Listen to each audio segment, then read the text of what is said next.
Сәлем баршаңызға, каналыма қош келдіңіздер. Бүгін сіздермен асқабақтан жасалған пирог жасаймыз. Видеоны соңына дейін қарап, менімен бірге болыңыздар.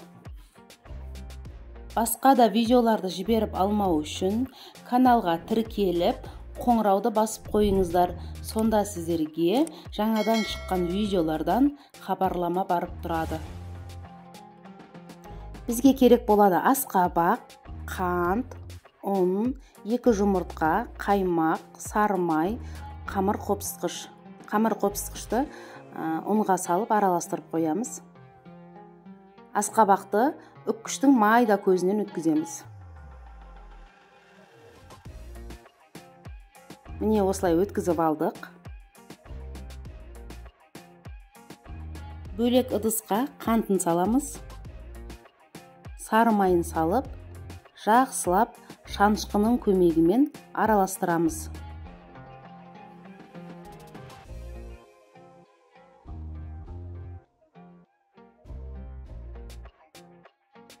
Енді жұмыртқасын саламыз. Осылай жақсылап бір-бірден салып араластырып аламыз. Басында шанышқымен араластырған ыңғайлы, кейін миксермен жақсылап араластырамыз.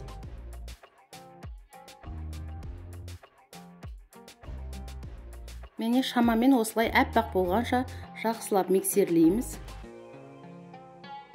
Енді қаймақты саламыз.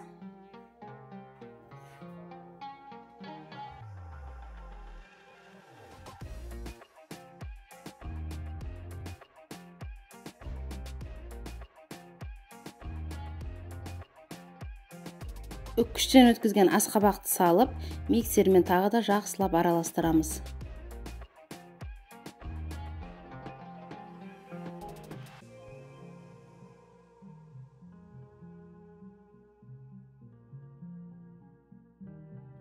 Енді аз-аздан ұнын саламыз. Ұнды ең алдымен електен өткізіп алған дұрыс.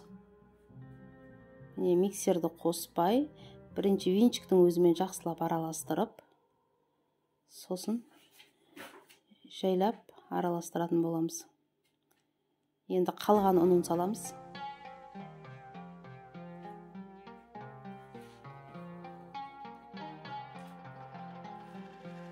Міне осылай араластырамыз.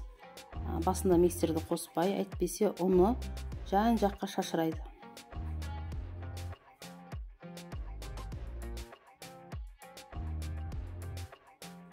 Менде осындай форма 21-11 размері. Ішін жақсылап майлаймыз сары маймен.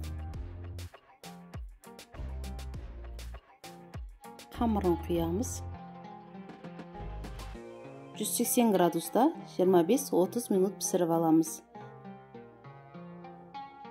Асқабақтан жасалған кексіміз дайын болды. Қараңыздар, жұмсақ.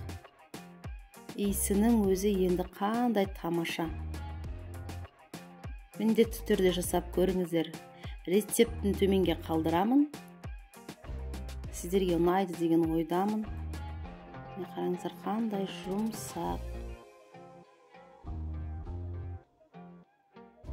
Видеоларым сіздерге ұнап жатса, төменге пікір қалдырып отырыңыздар. Сіздермен болған Эльмира. Келесі видеоларда кездескенше аман сау болыңыздар. Астарыңыз дәмді болсын.